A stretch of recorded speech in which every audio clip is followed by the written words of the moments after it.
What is going on, everyone? Welcome back, and in today's video I'm going to share with you 7 life lessons that a multimillionaire revealed with me on a networking event. Many of you who follow me on Facebook know that a few days ago or last week I went to my first ever networking event to see if I can meet some awesome business owners and make money off of them right away. No, just kidding. I went there to mainly just make some friends. On that networking event, I met my hero, the love of my life, Alex Cattoni, owner of Copy Posse. She is an absolute angel, and she was kind enough to share a few lessons about life and business with me when I sat down to interrogate her for 20 minutes. So let me share all of those with you today. The first lesson that she taught me is focus on today's battles and not tomorrow's. And here's what that means.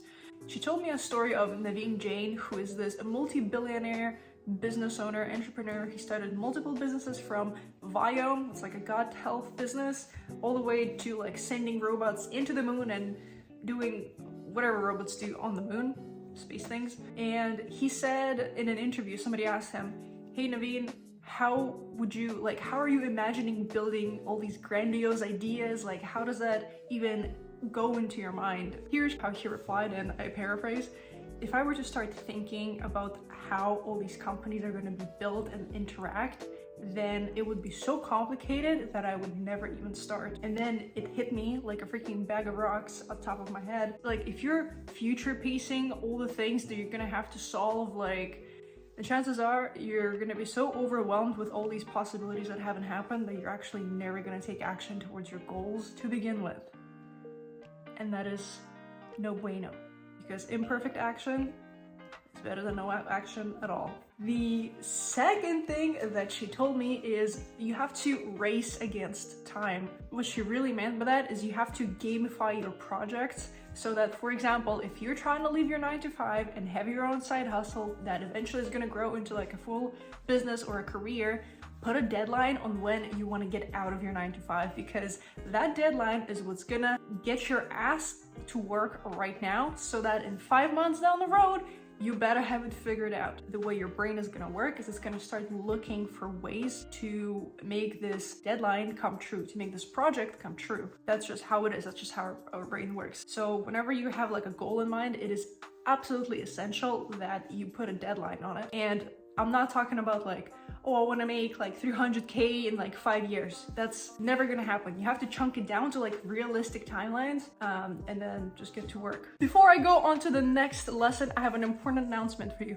If you haven't subscribed to my YouTube channel, massacre the button below. Just don't smash a hole in your screen. It means the absolute world to me. And if you haven't joined my free Facebook group, where I go live every single Friday and I share some free resources for DM appointment setters and appointment setters in general, about the industry, how to find jobs, way more in-depth stuff. Trust me, you won't regret joining that Facebook group. Okay, go back to watching the video.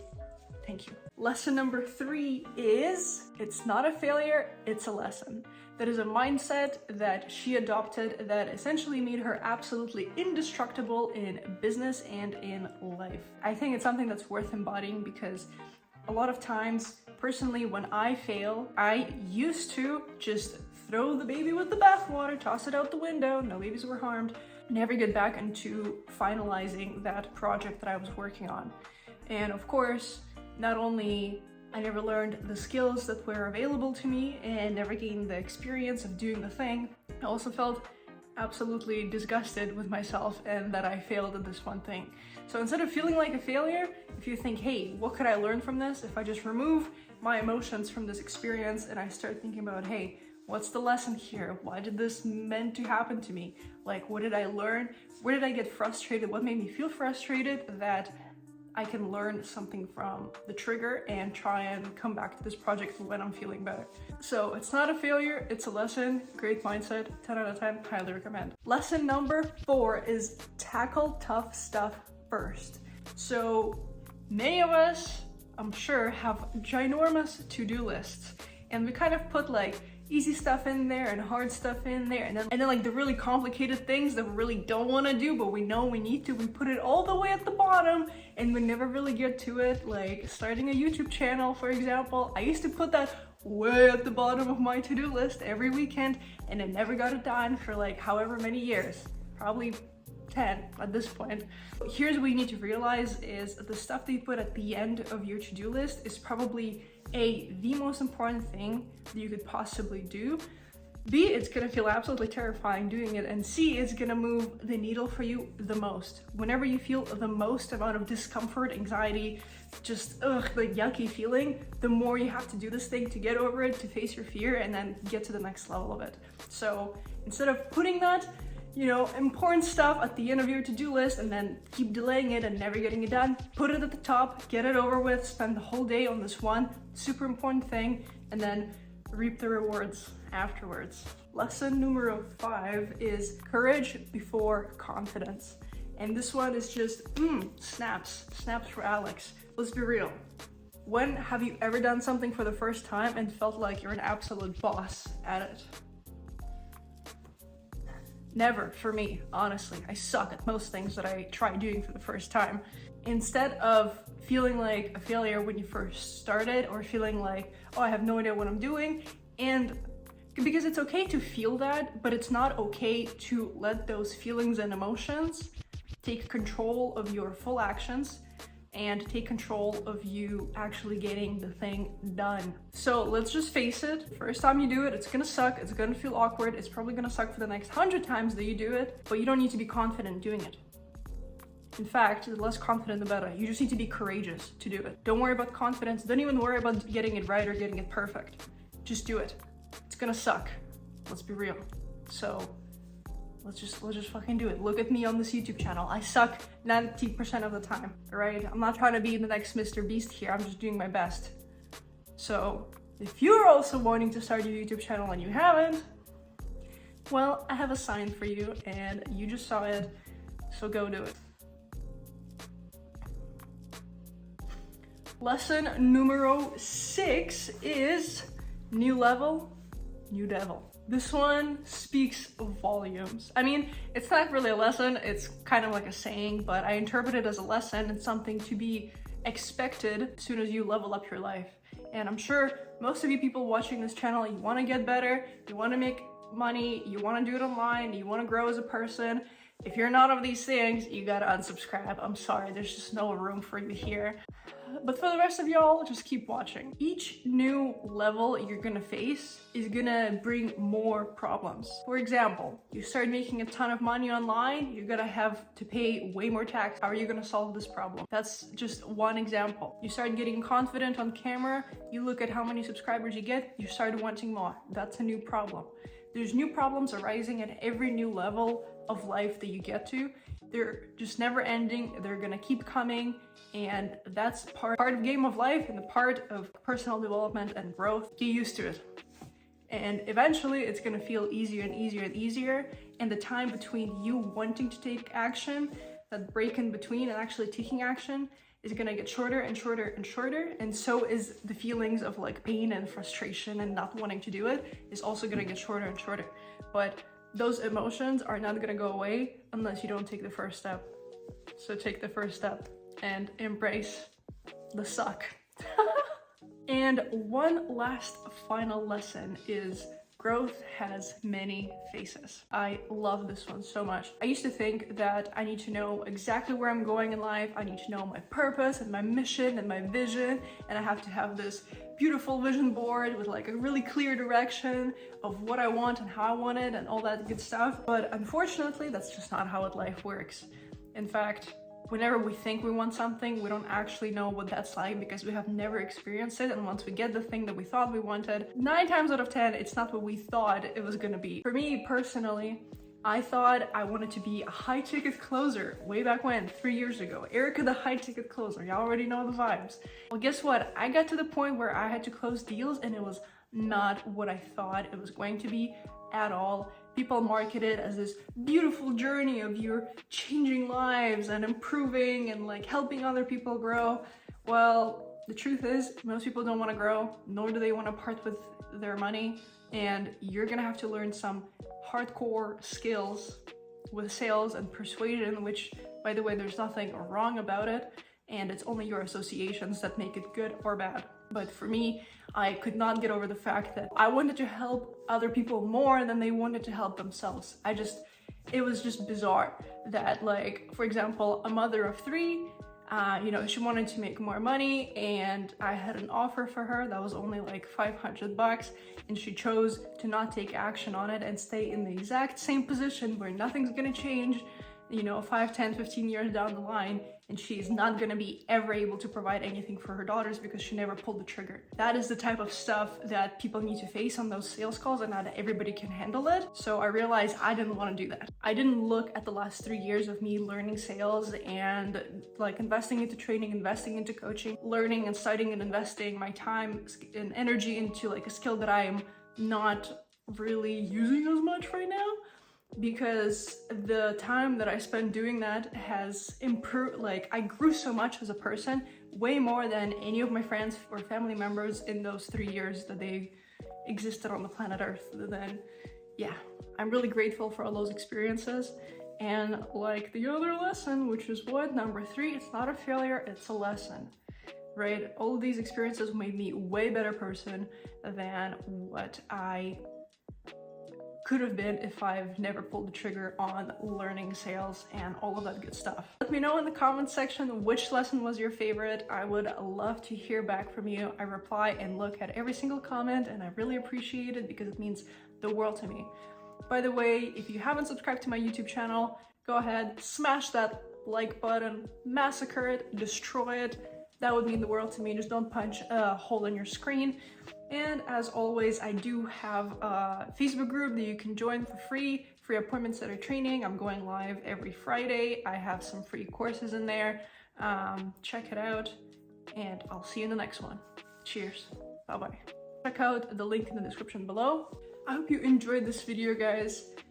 This means the world to me, every single participation. I always wanted to have a YouTube channel when I was a kid, and look at me now, making my dreams come true. So thank you, and I hope you make your dreams true as well. Catch you in the next one. Ciao. Bye-bye. Essentially, I came up to her asking, what are the best steps to start a business, especially in marketing, when you have so much knowledge and you're not really sure what to specialize in yet? And I basically went down a rant of asking her stuff like, well, how am I gonna hire my first person? Like, how am I gonna delegate and elevate and all that good stuff? And she said something that completely rocked my world, and I'm so guilty of doing this, and that is solving problems that haven't even occurred yet. Because, you know, especially, I don't know, I feel like girls are super guilty of that. You may be future pacing so far down the future that you start to solve problems of your grandchildren and your children, and how everybody needs to do this and that, and who's gonna pay for the university education of your granddaughter and all that jazz. Obviously, I'm exaggerating here. I feel like people can't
And if you don't have that deadline, most of the times as humans, we don't even take action at all. We just think, you know, delay, I'll do it down the line, I'll do it whenever, I'll do it when the stars align.